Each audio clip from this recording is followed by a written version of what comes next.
Los hermanos sean unidos porque esa es la ley primera. Tengan unión verdadera en cualquier tiempo que sea, porque si entre ellos pelean, los devoran los de afuera. 90 buques mercantes, 20 de guerra, 20 de guerra.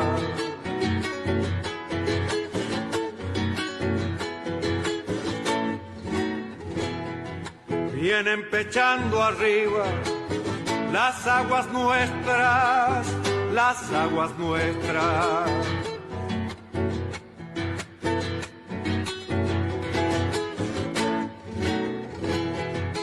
Veinte de guerra vienen con sus banderas, con sus banderas.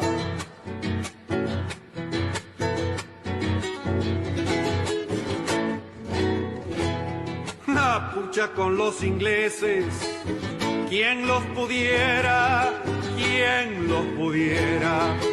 Que lo tiro a los gringos, Unigran 7, navegar tantos mares, venirse al cohete, que digo venirse al cohete. Con los acordes y el canto de La Vuelta de Obligado, triunfo tradicional con letra de Miguel Brascó e interpretado por Alberto Merlo, hoy, 27 de noviembre, damos comienzo al programa 289 de Obligados a Volver.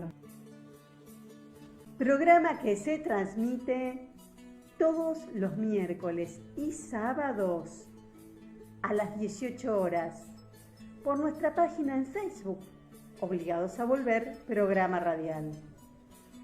Obligados a Volver, un análisis de la realidad argentina y mundial desde nuestra mirada, que es nacional, popular, democrática, feminista, latinoamericanista, ambientalista y plurinacional.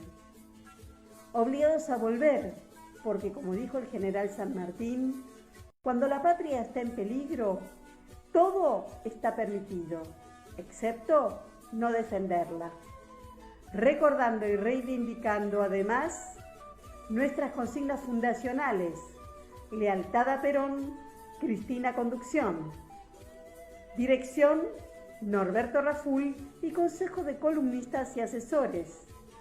Locución: quien les habla, Marina Martínez. En la operación técnica, Nicolás Rearte. A continuación, Norberto nos comentará, como suele hacerlo, el temario de nuestro programa de hoy. Buenas tardes, Norberto. Buenas tardes, Marina. Buenas tardes a todos, todas y todes los oyentes de Obligados a Volver. Programa número 289, que corresponde al sábado 27 de noviembre, y como es habitual lo organizamos en dos bloques. En el primer bloque tratamos las noticias de política internacional, como decía el general, la verdadera política, y arranca con la mirada de Marina Martínez sobre las noticias de la patria grande. Le sigue la columna de Marcela Camerano con noticias europeas.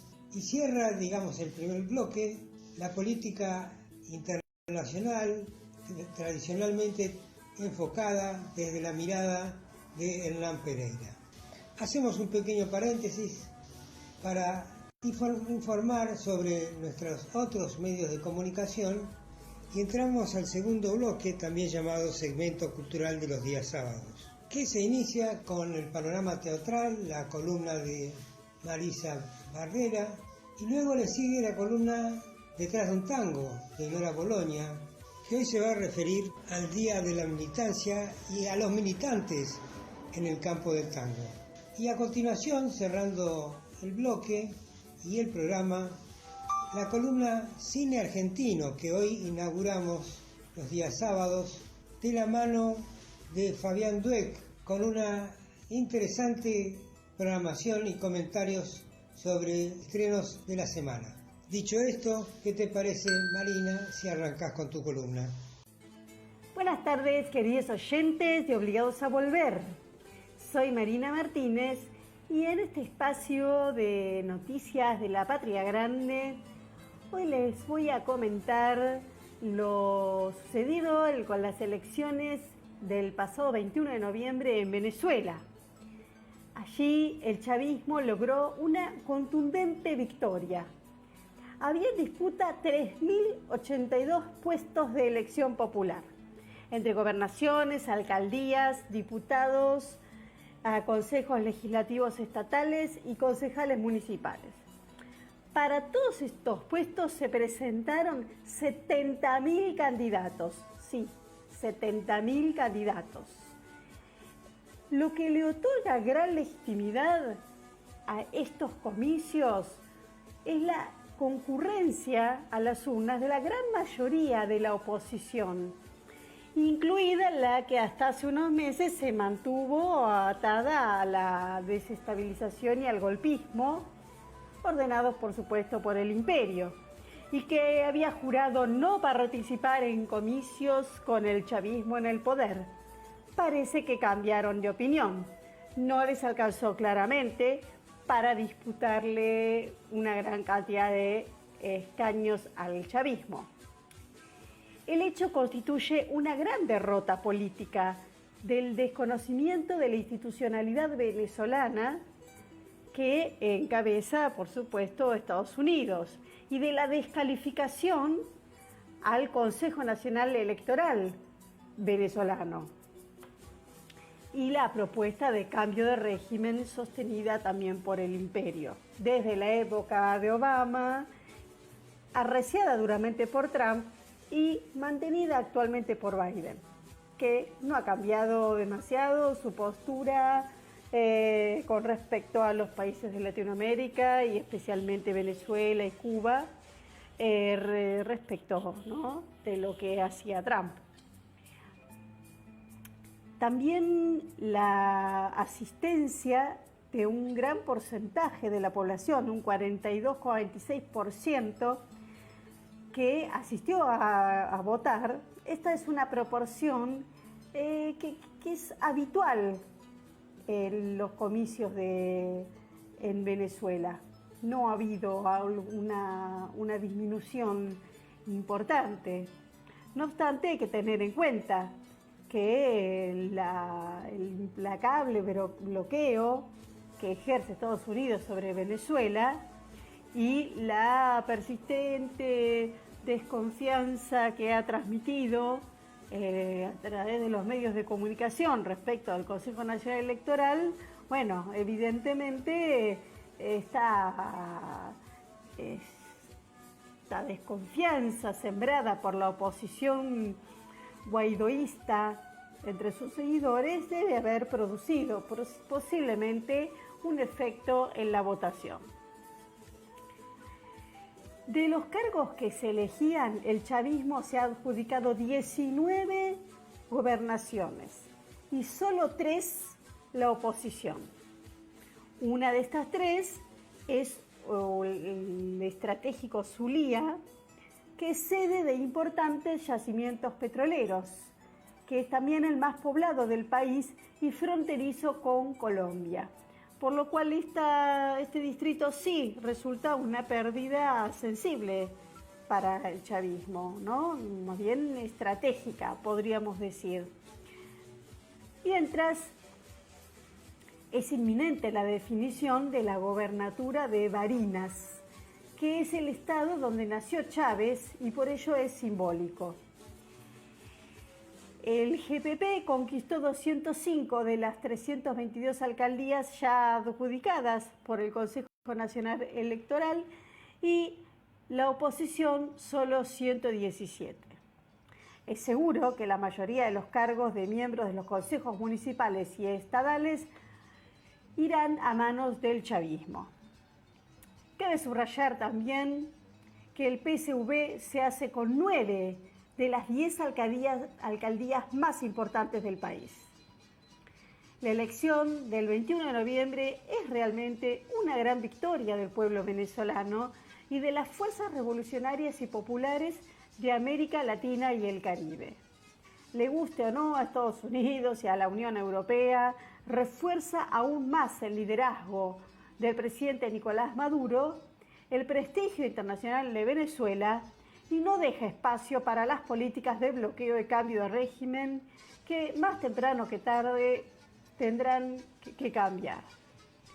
Así que esto fue lo sucedido con las elecciones en Venezuela y este triunfo del chavismo augura que podrán poner en práctica las medidas gubernamentales que tienen pensadas. Ahora vamos a la situación no tan auspiciosa, desgraciadamente, con la nación mapuche. Ustedes saben, queridos oyentes, que las comunidades mapuches existen hace años y años. Son una de las comunidades que los españoles no lograron erradicar tempranamente cuando hicieron las primeras expediciones y los primeros asentamientos. Recién la campaña del desierto realmente fue letal para estas comunidades, pero claramente han resistido. Son ejemplo de resistencia las comunidades mapuches, porque además su organización política y social ha hecho posible la resistencia y ha hecho posible su continuidad y supervivencia. En este caso, otra vez, como viene sucediendo ya hace un tiempo y como sucedió en la época del gobierno de quien nos endeudó por 100 años, los mapuches son objeto de despojo de sus tierras. En este caso, tenemos que lamentar la muerte de Elías Garay, de 29 años, que murió de un balazo, y de Gonzalo Cabrera, de 26 años, que resultó herido. Esto fue en el loft del Kempentreu, en la localidad de El Bolsón, en el pasado fin de semana. El paraje es la Cuesta del Ternero. En un episodio que las autoridades están investigando, según informaron fuentes locales. Elías Garay era peñi en la LOF Kempentreu y su muerte tiene como responsable al gobierno de Arabella Carreras, que se niega a dialogar con la comunidad. La misma responsabiliza a las fuerzas policiales que se encuentran sitiando el paraje en el que permanecen hace 55 días, mientras que los gobiernos nacionales y provinciales negaron que hayan estado involucradas las fuerzas de seguridad y adhieren a la versión de la posible intervención de cazadores que habrían provocado algún incidente. ¿Realmente se puede creer que hablen de cazadores con lo que está sucediendo en estas comunidades, con lo que están atacando la policía y el gobierno provincial a estas comunidades? Orlando Corriqueo, vocero y referente de la comunidad mapuche en Río Negro, dice: hay 2 retenes policiales que piden documentos a cada persona que transita dentro y fuera de la comunidad. El referente mapuche afirmó que los presuntos cazadores, que a los presuntos cazadores, la comunidad les pidió que se vayan, pero en vez de irse dispararon. Y interpretó que en realidad eran sicarios, no cazadores, que pertenecerían a la policía o que arreglaron con ellos para que los dejen entrar. A ver, si estos retenes policiales no dejan entrar a nadie sin pedir documentos, es difícil pensar que cazadores furtivos hayan podido pasar sin que la policía se haya enterado, ¿verdad? Bien, es realmente preocupante esta situación que se está produciendo contra las comunidades mapuches. No solo en nuestro país, no. También en el sur de Chile. Y en ambos casos se observa que la misma lógica está en juego. Las comunidades originarias reclaman sus territorios que les corresponden porque ya han sido primero despojados de sus territorios ancestrales, de estos territorios que ellos vienen ocupando desde mucho antes que vinieran los españoles acá, a América. Estas comunidades originarias que en nuestra Patagonia incluso se les ha negado el acceso a los cursos de agua, ¿sí? Ustedes recordarán el tema del agua escondido, lo que pasó con lo que Macri le vendió a Joe Lewis, a Benetton, ¿no? Realmente lamentable. La estrategia de la derecha, como ya fue evidente durante el gobierno macrista, y como también lo es en Chile con Sebastián Piñera, es la misma. Consiste en la construcción del enemigo interno, generando primero los conflictos mediante el despojo a las comunidades indígenas y luego estigmatizando a esta nación como terrorista, conflictiva, violenta, peligrosa. ¿Para qué? Para justificar la más cruenta represión y el genocidio. No es nueva esta estrategia ellos la vienen aplicando hace rato los gobiernos neoliberales. Que obviamente Arabella Carreras parece estar a favor de esto, ¿no? Y como también sucedió con Patricia Bullrich, ¿no? O sea, ustedes deben recordar, queridos oyentes, que han dicho barbaridades, que han asociado, era un comando pakistaní, kirchnerista, iraní, bueno, no sé cuántas cosas más con la resistencia mapuche. Es urgente, yo creo, y tal vez coincidan conmigo, que es urgente que el Estado Nacional tome cartas en este asunto, que su intervención sea clara y contundente, pero en defensa de la nación mapuche, que no quede todo en la nebulosa de evitar el conflicto, porque bajo esa expresión se confunde quiénes son los verdaderos causantes de la violencia, o sea, los despojadores de tierras, los que matan y asesinan a Rafael Nahuel, a Elías Garay y a tantos otros que defienden su territorio y su derecho a vivir según sus tradiciones. Los que también mataron a Santiago Maldonado. Basta ya de genocidio indígena. Basta. Yo me despido de ustedes hasta la próxima. No sin decirles que sigan cuidándose, que la pandemia no terminó. Un abrazo, compañeros, compañeras, compañeres.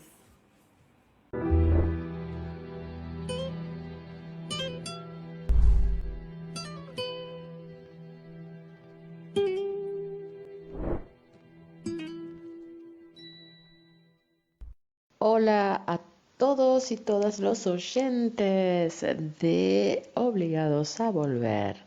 Les habla Marcela Camerano desde Ginebra, Suiza.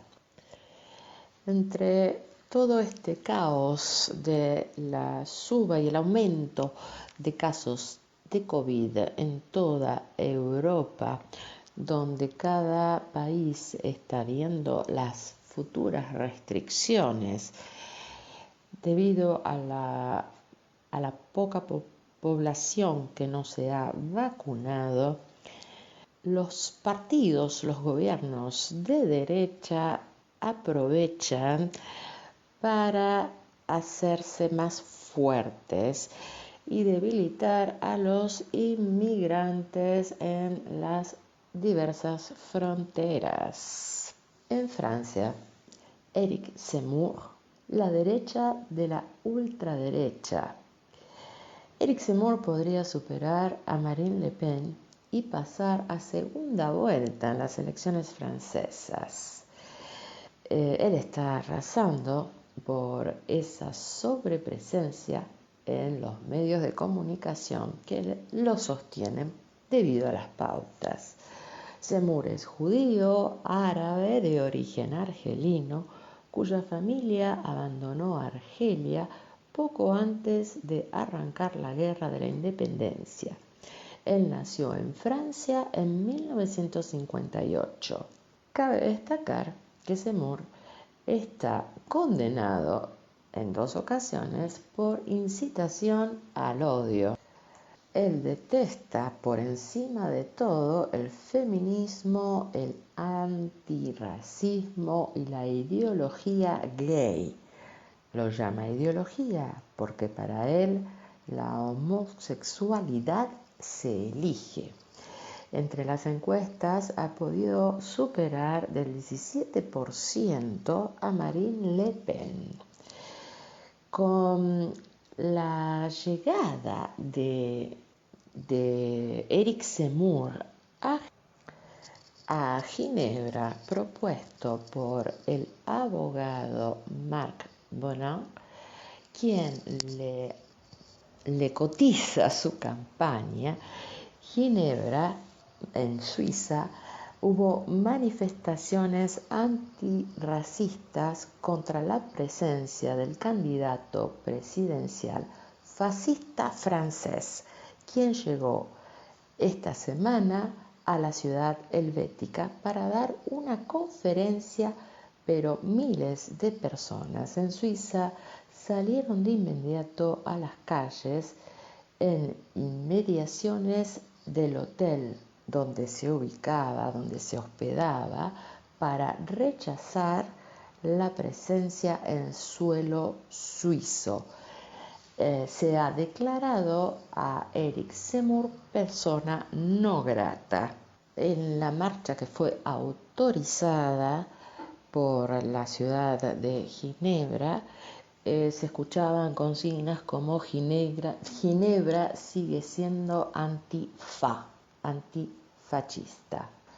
La conferencia donde participó y hablaba Éric Zemmour está organizada por el Círculo Convergentes,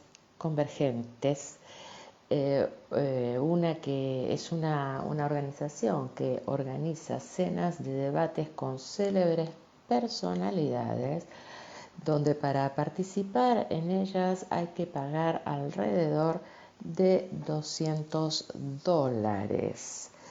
En este caso, Zemmour pudo hacer su conferencia en una manifestación donde pasaron por el hotel donde él estaba, y él lo único que pudo pronunciar es que Ginebra es una tierra que respeta la libertad, la tolerancia y la libertad de pensamiento, pero lamentó que ideólogos multiculturalistas de extrema izquierda, en nombre de la diversidad, no respeten la diversidad de opinión.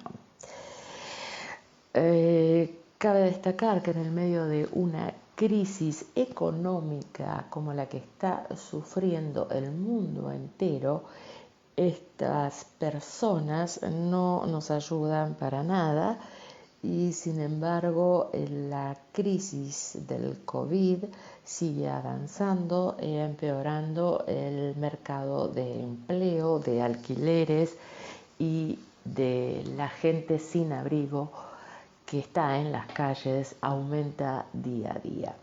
Les informó Marcela para el programa Obligados a Volver.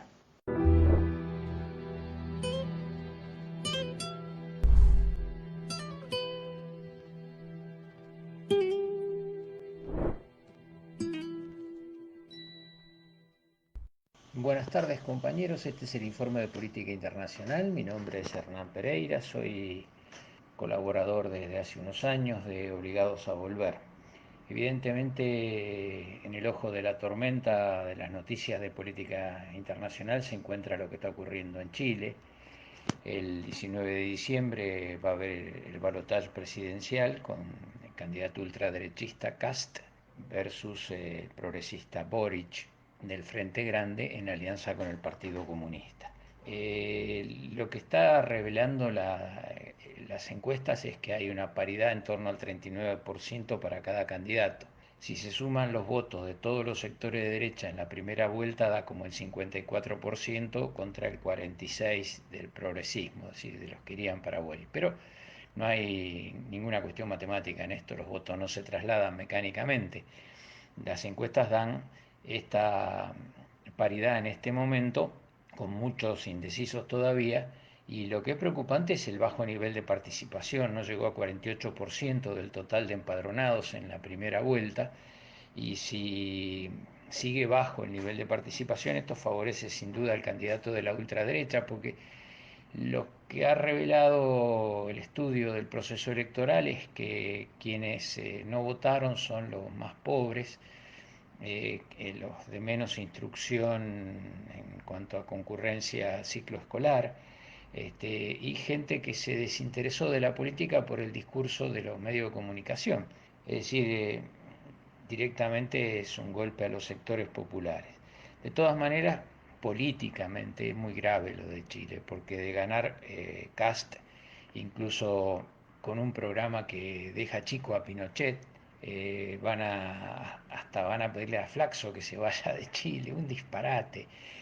Pero están planteando que no habría que darle el voto habría que quitar el voto a las mujeres. Bueno, toda una serie de cosas que realmente Pinochet era progresista al lado de lo que van a hacer esto. Van a liquidar el Ministerio de la Mujer, van a prohibir el matrimonio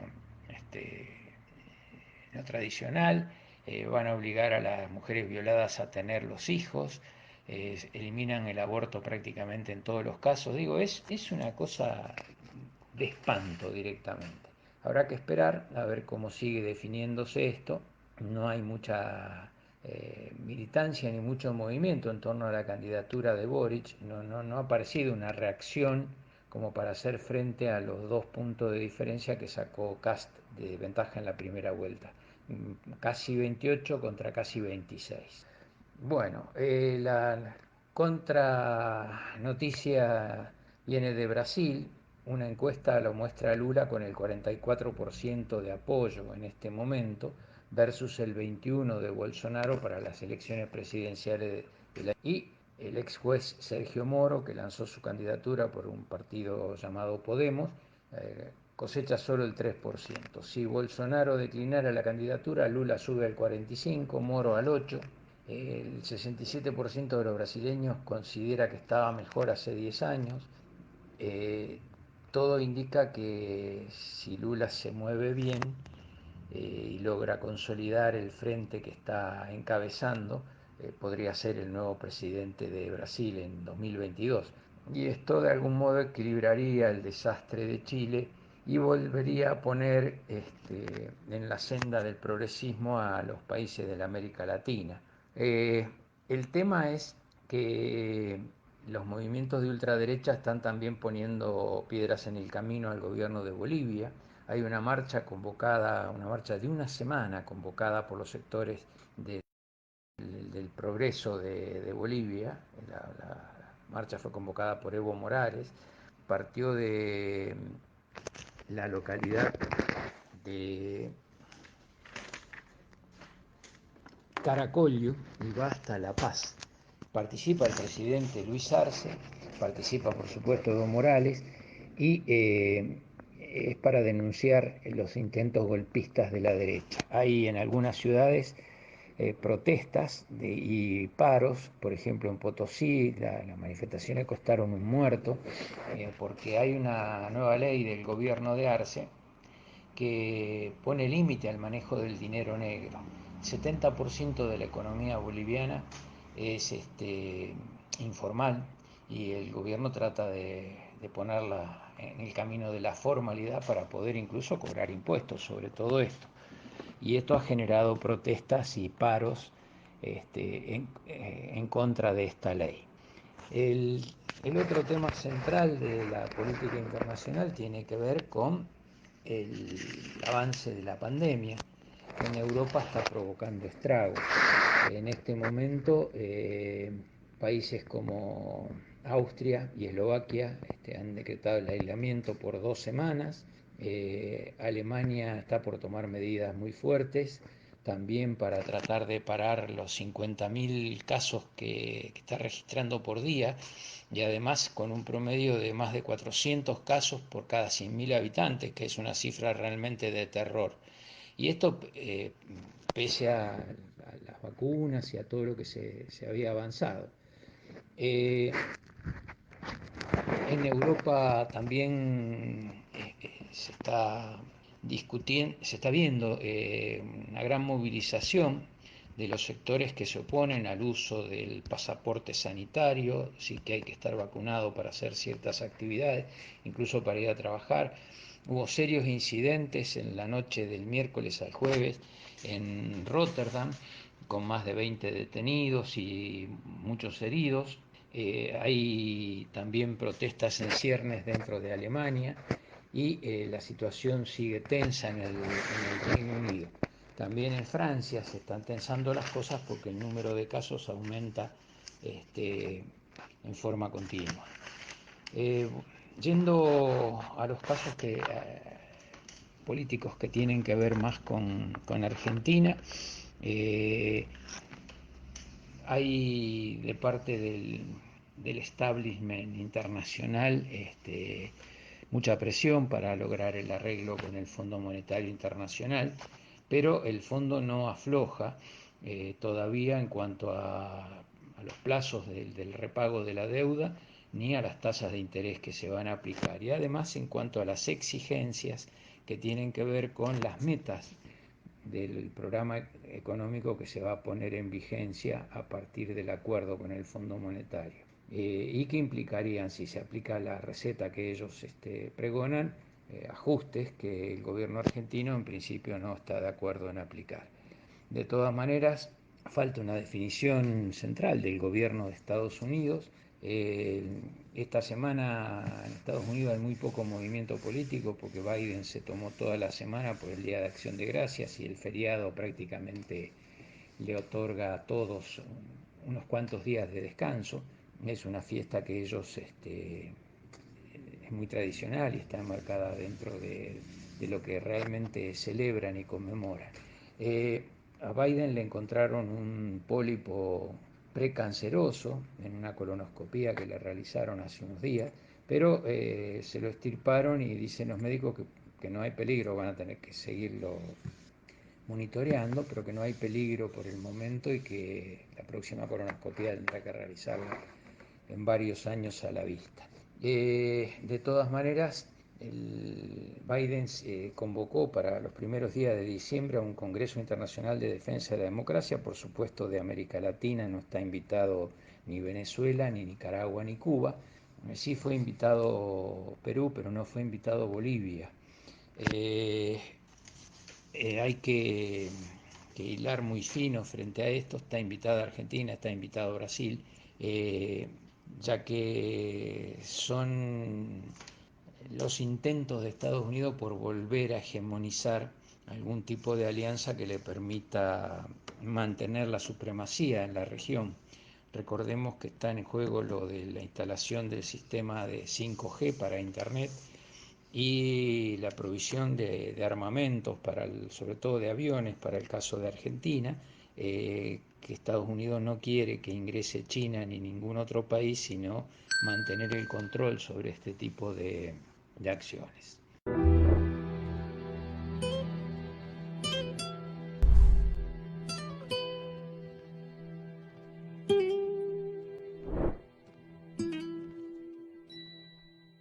Obligados a volver, se solidariza con Milagros Sala, injustamente detenida desde enero de 2016. y con todos los demás detenidos y perseguidos por el régimen macrista y sus cómplices del sistema judicial, por la pronta liberación de los presos políticos. Tehuel, el joven trans de 22 años que salió el 11 de marzo de 2021 a buscar trabajo, está desaparecido y hasta hoy no sabemos qué le sucedió. Por eso seguiremos insistiendo, preguntando hasta que se esclarezca su paradero. ¿Dónde está Tehuel? Antes de continuar con Obligados a Volver, les invitamos a conocer todos nuestros medios de comunicación. Nuestras páginas en Facebook, Obligados a Volver, programa radial, en la que además de transmitirse las emisiones de nuestros programas, se publican las noticias de política nacional. La Lealtad Política y Cultura, en la que podrán ver las publicaciones de cultura, noticias de la patria grande y del panorama internacional en general. Y el grupo de Obligados a Volver, dispuesto para el intercambio de información y debate entre nuestros oyentes.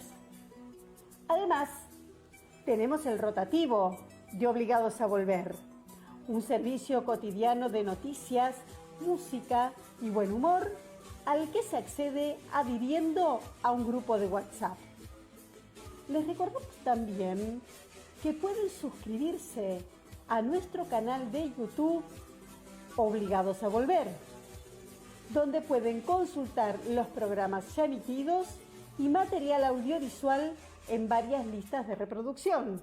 Ahora, además, les presentamos la entrevista, un encuentro profundo con personalidades destacadas los lunes a las 21 horas.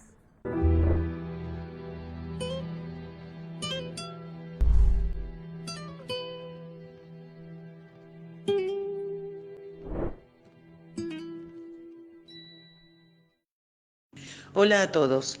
Como les había prometido en mi anterior entrega de Tribuna Teatral, fui al Teatro San Martín. Quisiera poder compartirles la emoción que me embargó al entrar al hall principal. Tantos recuerdos. Hacía mucho tiempo que no iba. Siempre hubo otras opciones, otras obras de teatro. La nostalgia me invadió. La unión que sentí con el teatro fue especial. El Teatro San Martín debe su nombre al aniversario del General San Martín y forma parte del Complejo Teatral de Buenos Aires, dependiente del Ministerio de Cultura de la Ciudad Autónoma de Buenos Aires. Está ubicado en la céntrica Avenida Corrientes, en un lugar privilegiado. Es uno de los teatros más importantes de Argentina y ofrece lugares para la representación de obras escénicas y cinematográficas y diferentes exposiciones artísticas. Fue construido por el arquitecto Mario Alberto Álvarez y Macedonio Ruiz, comenzando las obras en 1954 para finalmente inaugurar el 25 de mayo de 1960. En 1962 se proyectó hacia la calle Sarmiento el Centro Cultural de San Martín, un conjunto de edificios interconectados con el teatro que se inauguró en 1970. Allí tuve la oportunidad de presenciar el programa radial de Carlos Abrevaya. Siempre fui su más ferviente admiradora y tengo un gran recuerdo de él. En el año 2000, el Teatro San Martín se transformó en la sede de la Dirección General y Artística del Complejo Teatral de Buenos Aires. Cuando se ingresa al teatro, el teatro lo recibe al público en el hall, que está a nombre de Alfredo Alcón. Allí, en muchas oportunidades, pude escuchar música de alguna banda, orquesta que tocaba gratuitamente para todo aquel que aprecie las artes musicales. A su alrededor, coronando el hall de entrada, se encuentra una fotogalería. Ese fin de semana que pude entrar, había una hermosísima e íntima galería de fotos de nuestro querido Charly García, en consonancia con la celebración de sus 70 años. El Teatro San Martín tiene 3 salas. Una de ellas se llama Martín Coronado, siendo la de mayor capacidad. Su nombre se debe a uno de los pioneros de la dramaturgia argentina. La segunda, Leopoldo Lugones, con una capacidad de 200 butacas. Y la tercera, a la que pude acceder, Casa Cuberta, con una capacidad de 566. Su nombre se debe al intérprete dramático del siglo XIV, primer actor criollo de la historia argentina. Fui a ver Al calor de la noche tropical de Manuel Puig, versión libre de Santiago Loza y Pablo Mesis. Las actuaciones de Leonor Manso, Ingrid Pellicori y Eugenia Cuerti. Estos datos no son menores para mí. A la hora de elegir una obra, ya se lo dije en otras oportunidades, uno lo hace teniendo en cuenta varios aspectos. En este caso, lo hice porque está basada en la novela de despedida de Manuel Puig, escritor argentino de relevancia mundial, por sus novelas como Boquitas Pintadas, El beso de la mujer araña y Pubis Angelical. Manuel Puig nació en General Villegas el 28 de diciembre de 1932. Pasó su infancia en su pueblo natal y emigró a la capital argentina para llevar a cabo sus estudios secundarios. Después de iniciar diferentes estudios superiores, optó por formarse en la cinematografía, para lo cual se trasladó a Italia. Terminó realizándose como escritor. Vivió en Roma, París, Londres, Estocolmo, México, Nueva York, Río de Janeiro y finalmente en Cuernavaca, donde murió en 1990. Conociéndolo, sus escritos y su forma de escribir, me atrapó como lectora. Ustedes saben que se experimenta diferente cuando uno lee primero la obra y luego ver la versión cinematográfica o la obra teatral. También lo considero un guerrero, ya que en su tiempo tan pasado como el que le tocó vivir, la intolerancia por las elecciones sexuales llevó al sufrimiento de muchas personas. Hombre perseguido por la dictadura del 73, debió exiliarse, como lamentablemente tantos otros. Precisamente esta experiencia se encuentra en el diálogo de estas dos hermanas tan distintas en la novela Cae la noche tropical. Esta obra es una interpretación de los objetivos morales de la clase media sin apoyo de la estructura real. Por eso adopta la fórmula melodramática. En varios momentos, la nube negra o un pozo sin fondo se interponen dejando a gusto de tristeza y desánimo delante de la soledad. La interpretación de las actrices que juegan el papel de Leonor Manso como Nidia y de Ingrid Pellicori como Lucy es magistral. Hay momentos de humor que la audiencia agradece para distender los temas profundos que se tocan en la conversación. En 1988 Manuel publicó esta novela, Cae la noche tropical. La escena comienza en la terraza del departamento que tiene Lucy en Río de Janeiro, frente al mar. Esto está acertadamente presente en el escenario, creándose un ambiente carioca que hace que el espectador, ya al ubicarse en la sala, se ponga en ambiente. La historia es contada por Lucy, una anciana argentina que vive en Río de Janeiro, y Nidia, su hermana que está de visita tras la muerte de su hija. Y para aprovechar la influencia positiva del clima brasilero, va a visitar a su hermana. Las protagonistas hacen uso de una práctica discursiva socialmente desprestigiada a la que Puig le saca todo el jugo en un ejercicio literario, el chisme. Nidia, Leonor Manso, interroga constantemente a su hermana y ambas argumentan, imaginan y hasta se censuran por decir algo que no corresponde. Chismorrean con una ambivalente mezcla de tierno carisma e inútil apocamiento, ocupadas y a veces preocupadas por la vida de su vecina, que vive en el piso superior, interpretada por la excelente actriz como Eugenia Gerti, que logra estar a la altura de las magistrales personificaciones realizadas por las geniales actrices Leonor Manso e Ingrid Pellicori. En esta obra, el espectador es testigo de seres que buscan afecto en medio de una gran soledad. Por último, quería hablarles de las actrices. Leonor Manso, actriz y directora teatral, en la cual tuve oportunidad de ver muchas de sus propuestas teatrales, actuó tanto en cine, TV y teatro.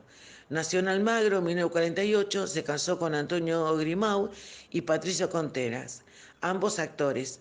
Debutó en 1969 y fue distinguida en muchas ocasiones, obteniendo premios como el Molière, Estrella de Mar, María Guerrero, Cóndor de Plata, Conex, entre otros. Ingrid Pellicori, actriz también, obtuvo muchos premios por su actuación como el ACE y el Conex, y debutó en 1978 e integró el elenco estable del Teatro San Martín. Junto con Leonor Manso han trabajado en varias obras teatrales, como en el 2005 Ahora son todos negros. Por último, Eugenia Gerti, nacida en 1975, actriz de TV, cine y teatro, perteneciente a una familia de artistas. Bueno, mis queridos oyentes, feliz de haber podido presenciar teatro de excelencia. Cuando finaliza la obra, la sala se pone de pie, aplaudiendo emocionada las grandes actuaciones. Me despido de ustedes hasta la próxima entrega de Panorama Teatral. Que estén bien.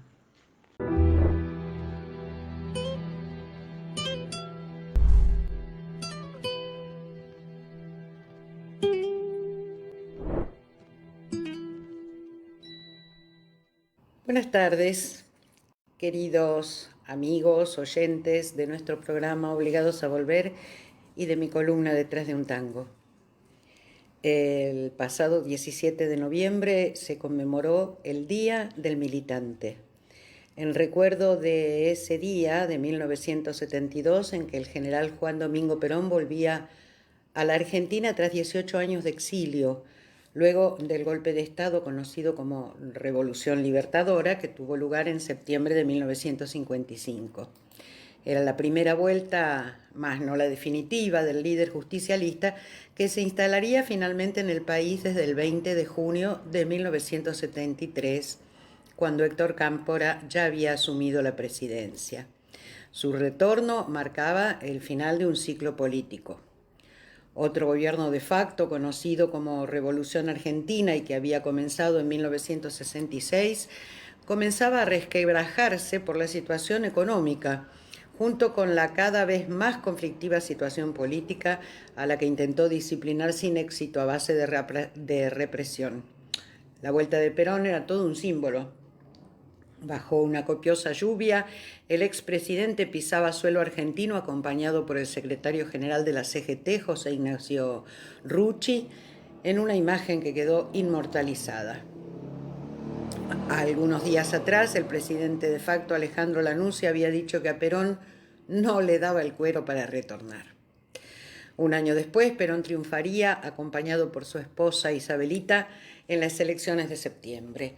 Gobernaría hasta su muerte, ocurrida el 1 de julio de 1974. La primavera peronista duró poco. En marzo de 1976, los militares volvían a tomar el poder con el que es el último golpe de Estado que vivió la Argentina hasta este momento. Vale recordar en esta fecha el rol que los artistas, intérpretes, poetas y compositores cumplieron a lo largo de la experiencia peronista desde su inicio en 1945. Recordamos a Hugo del Carril, tal vez el más popular de los cantantes de tango después de Gardel, que también fue actor y director cinematográfico, entusiasta militante peronista y que es la voz más conocida detrás de la marcha Los Muchachos Peronistas. Nelly Omar, Leonardo Fabio, Antonio Tormo, Discépolo, Homero Mansi, son apenas unos pocos nombres de artistas del tango que desde su presencia y sus creaciones apoyaron la experiencia del movimiento nacional y popular. Con creaciones como La Descamisada, interpretada por Nelly Omar con la orquesta de Marafiotti en 1951. Canto al Trabajo, marcha de Cátulo Castillo y Oscar Ivanišević, con Hugo del Carril en 1948. Versos de un payador al general Juan Perón, versos de un payador a la señora Eva Perón, ambas ofrendas cantadas por Hugo del Carril, que le puso ritmo de milonga a los versos de Homero Mansi en 1949. Marcha del Plan Quinquenal de Chiamarela, etc. En la actualidad, artistas como Juan Batón, Lina Avellaneda, Marcelo Saraceni merecen ser mencionados como militantes del campo nacional y popular en su profesión, que es la música. Voy a cantarles una milonga que por ella estuve silenciada 17 años. Estuve silenciada 17 años, que es La Descamisada, para todos ustedes y con todo mi corazón, recordando aquellos dos grandes señores que fue el general Perón y Eva Perón. Gracias.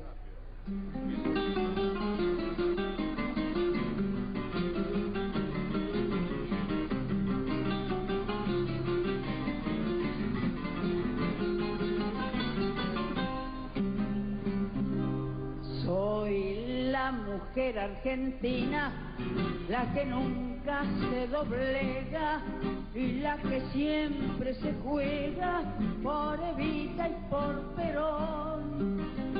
Yo soy la descamisada, a la que al fin se le escucha, la que trabaja y que lucha para el bien de la nación, la que mañana en las urnas hará valer sus ideales para que sigan triunfales las glorias del general. Que lo tiró Tango Compañero es una banda platense que hace tango militante. Nació en 2015, luego de la victoria de Mauricio Macri como presidente de la República Argentina, con la necesidad de abordar desde otro espacio la militancia por sus ideales y sus referentes políticos, por los cuales se sienten representados. Esto surgió inmediatamente desde el impacto que significó el triunfo de otro gobierno neoliberal, dicen sus integrantes, con tangos como ¿y ahora de qué te vas a disfrazar? O discúlpame hermano, ya no lo voto más. Fue así que confluyeron dos pasiones, el tango y la militancia peronista, el violín de Javier Lee, la guitarra de Javier Mezquita y la voz de Luciano Novillo. Esta primera etapa compositiva rondó sobre la queja y la resistencia, pero luego de aquel 18 de mayo donde se conoció la fórmula que los representaría en las urnas, comenzó una etapa en la que expresaron su apoyo y esperanza con títulos como Canción Esperanzada, dedicada a Cristina Fernández de Kirchner, y Paciencia. Luego del triunfo del peronismo en las elecciones, la alegría y el aguante se plasmaron en la milonga del choripán y usted me dice que le debo no sé qué. Sus quejas a los repetidos ataques de la derecha suenan en Gorileadas No o El Vals de los Trolls. Por último, se rinden homenajes en tangos como Manuel Belgrano, El Desobediente, Canillita, Canillita o el dulce vals dedicado a mi vieja la Peroncha. Durante este contexto de pandemia atravesaron el año trabajando a distancia, componiendo, grabando y filmando videos de cada uno de los tangos, que en su momento fueron lanzados individualmente como simples, expresando lo que pasaba en cada momento. Queridos oyentes, los invito a escuchar una de las creaciones de Que lo tiró Tango Compañero, Paciencia, la patria es el otro. Y yo me despido hasta nuestro próximo encuentro. Que estén bien y sigamos cuidándonos. 1, 2, 3.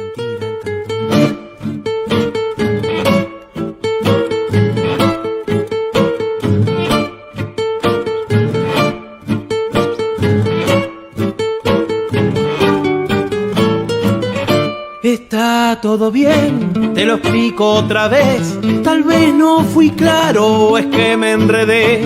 Está todo bien, te lo explico otra vez. A veces me trabo y no me doy a entender.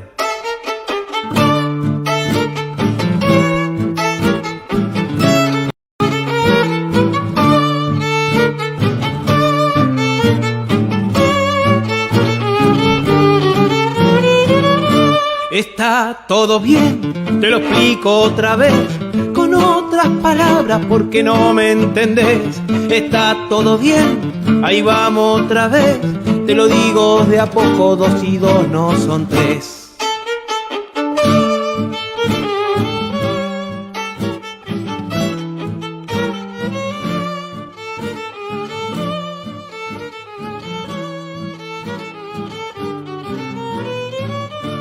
Ahí vamos otra vez, no lo puedo creer, parece tan fácil de molde otra vez.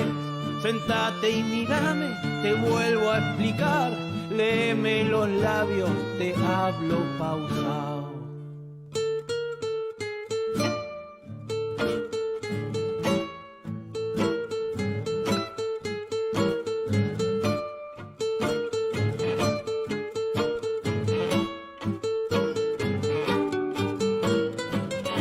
Ya no aguanto más, no sé cómo hacer, te lo escribo en braille, tampoco entendés.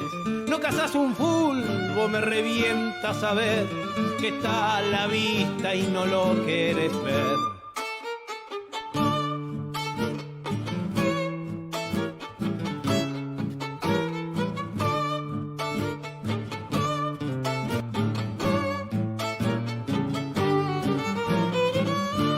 Esto ya fue, yo hasta acá llegué.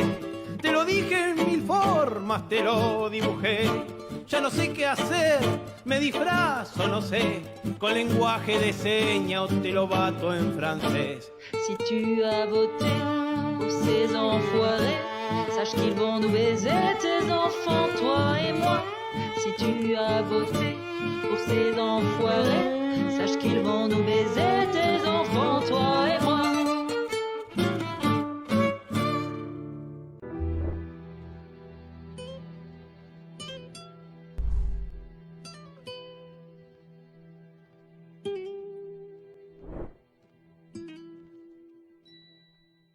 Hola, soy Fabián Dueck y vamos a hablar de cine argentino. Quiero agradecerle a Norberto y a todo el equipo de Obligados a Volver por la invitación a participar del programa.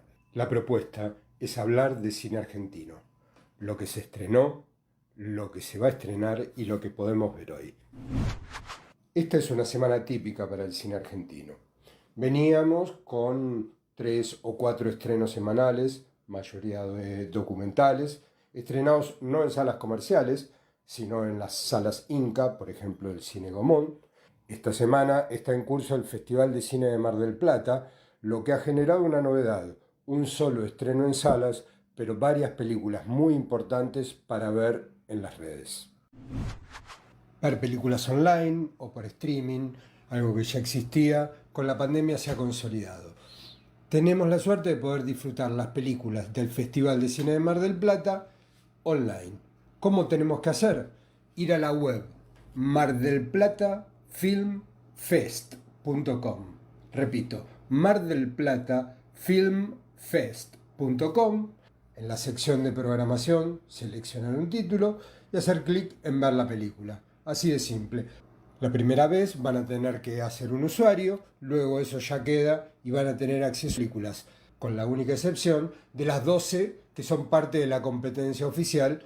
Por cuestiones de contrato, esas películas no pueden verse. Pero tenemos películas muy interesantes, de algunas de ellas vamos a hablar ahora. Comencemos entonces con una película que creo es de lo mejor que he visto del cine argentino de los últimos 5 años. Se trata de la película Adiós a la memoria, del director Nicolás Prividera. Quizás algunos lo recuerden por una película que se llamó M, del año 2007, M de Marta, que es su madre desaparecida durante la última dictadura militar. O lo recuerden quizás por la película Tierra de los Padres, del año 2011. Es difícil hablar de esta película por su potente poesía, pero al mismo tiempo porque tiene un universo, un tema absolutamente definido y al mismo tiempo inasible. Por eso les voy a leer una cita de un director que dice: me pasé toda la vida preguntándome sobre la función del recuerdo, que no es lo contrario del olvido, sino más bien su reverso. No recordamos, reescribimos la memoria como se reescribe la historia. En Adiós a la memoria, entonces, un padre registra la vida de su hijo en filmaciones caseras. Filmaciones caseras que en el futuro, nuestro presente, Nicolás utilizará ante la enfermedad irreversible de su progenitor, el Alzheimer, para realizar una película que da cuenta de la difícil relación entre ellos y de la historia de un país que parece insistir en no aprender de sus errores. Los invito a buscarla y verla. Es una película realmente maravillosa. Los alumnos exigimos nuestro derecho. ¿Derechos vos? Camila saldrá esta noche. Es una película de Inés Barrionuevo que está en competencia latinoamericana en el festival. Es una película donde Barrionuevo expone sus inquietudes sobre algunas cuestiones que afectan muchísimo a la juventud, como puede ser el bullying en el ámbito escolar, la opresión de las instituciones, en este caso estamos hablando de una institución académica, la escuela, el producto de la subestimación, el despertar sexual, las crisis de identidad, distintas disputas que atraviesan a la juventud en temas absolutamente actuales. Yendo a la trama, Camila es una joven de La Plata que se muda a la ciudad de Buenos Aires con su familia, se ve obligada a cambiar de ámbitos, entra en un colegio religioso y todo lo que es la relación con sus nuevos compañeros, el choque entre su avasallante personalidad y su militancia feminista con este nuevo ámbito generan una serie de situaciones a través de las cuales la película se va desarrollando. Inés Barrio Nuevo es una directora, guionista y productora de la provincia de Córdoba que ha participado con sus películas en distintos festivales. Entre otras películas podemos citar Julia y el Zorro y Las Motitos del 2020, codirigida con María Gabriela Vidal, que se proyectó también en el Festival de Cine de Mar del Plata. Santé. Santé. Una de las sorpresas del festival fue tener la oportunidad de ver el estreno de Vortex, la última película del laureado Gaspar Noé. La película póstuma de Pino Solanas, 3 en la deriva del acto creativo, es la película que abrió el Festival de Cine. En esa película participan tanto Pino Solanas como el director de teatro Eduardo Pavlovsky y el artista plástico Luis Felipe Noé, que es justamente el padre de Gaspar Noé, este director franco-argentino, polémico, provocador, que en este caso hace una película bastante por fuera de su estilo, en una película casi naturalista, con un tono íntimo, retrata la decadencia física. Seguimos la cotidianeidad de una pareja de ancianos. Un hombre con problemas coronarios, interpretado por el enorme director italiano Dario Argento, y su esposa, afectada por el Alzheimer, encarnada por François Lebrun. Siempre fiel a su espíritu, Vortex aborda el camino del individuo hacia su muerte desde una cercanía que, sin temor, busca mirar cara a cara ese destino que nos espera a todos. Lo importante es que ustedes ahora no lo carguen con ansiedades como familia, digo, ¿no? Y finalmente vamos a hablar del único estreno real de cine argentino de esta semana, que es El perro que no calla, de la directora Ana Katz. Esta película puede ver en el Cine Beaumont, Espacio Inca, en Cinemark Hoyt Abasto, en Unicenter, en el Cinépolis de Recoleta, en el Multiplex Cabildo, en el Showcase Belgrano, Norte, Aedo y Córdoba. Cualquier espectador desprevenido que se tope con la película y vea algunos hechos que suceden promediando la película, podrá pensar que la directora Katz filmó y agregó esas escenas luego de comenzar la pandemia. En uno de los momentos de la episódica narración, una suerte de extraño síndrome invade a la Tierra y obliga a la gente a usar cascos para poder respirar normalmente. La imagen se parece bastante a eso que hoy llamamos realidad, pero no fueron escenas agregadas posteriormente. La directora argentina, de modo absolutamente casual, imaginó un mundo en el que la gente tendría que moverse con algo puesto en sus cabezas para poder sobrevivir. Esta película, la sexta de la directora del Juego de la Silla, es una curiosa y melancólica comedia dramática acerca de un joven cuya vida empieza a alterarse de formas impensadas a partir de las dificultades que provocan los ladridos de su perra. Lo que empieza con un tono ligeramente cómico, de a poco va dando paso a un clima un tanto más melancólico, un poco en función de las idas y vueltas de la vida de Sebastián, personaje principal, pero también como reacción a la sensación de incertidumbre de la vida, de cómo pequeñas situaciones, por ejemplo un perro que ladra, puede alterar nuestros caminos hasta tornarlos irreconocibles e inimaginables poco tiempo atrás.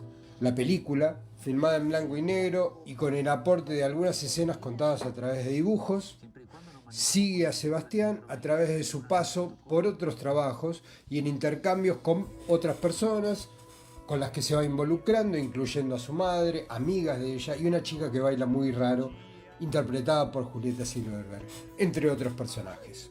Con una hermosa banda sonora de Nicolás Villamil, un músico fallecido hace 3 años, a quien está dedicada la película, y el talento de 5 distintos directores de fotografía, que marca que la película tardó un tiempo largo en poder terminarse. El perro que no calla es una absurda, tierna y melancólica oda a la imprevisibilidad, una que incluye a la propia producción de la película y por extensión, si queremos, a nuestras propias vidas. Entonces, esto ha sido todo por hoy, espero que lo hayan disfrutado y nos vemos dentro de 2 semanas.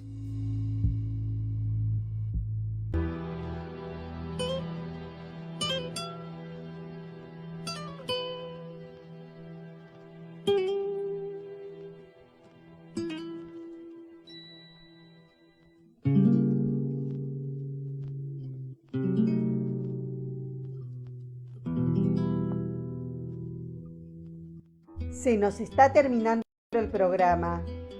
Agradecemos a nuestro operador, Nicolás Rearte, por su trabajo que nos permite salir al aire.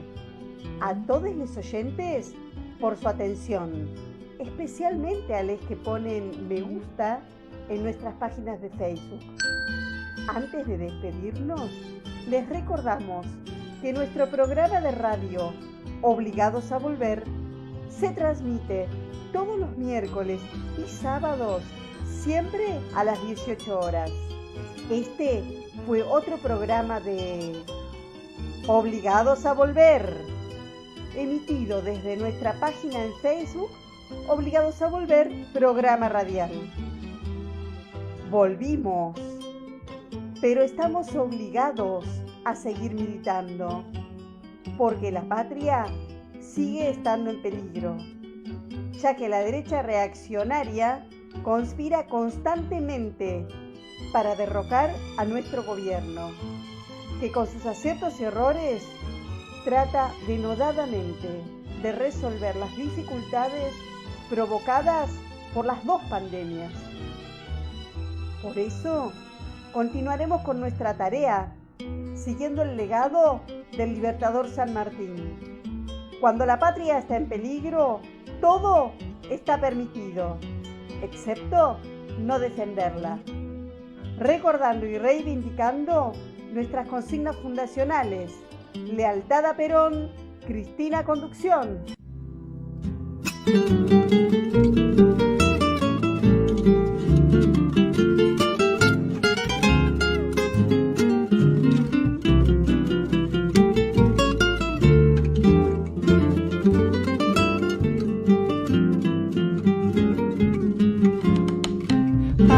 Es mi gente en su tierra, es nuestra forma de ser.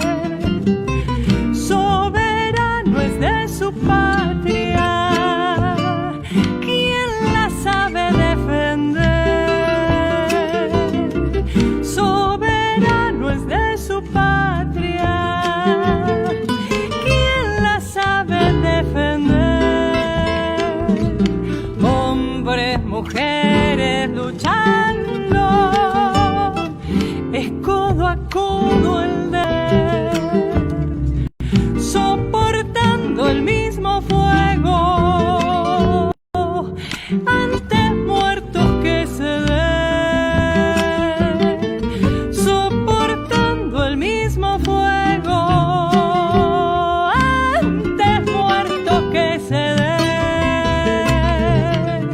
Pasará, pasará, río arriba el obligado pasará, volverá, volverá, y en quebracho quedará, volverá, volverá, y en quebracho quedará.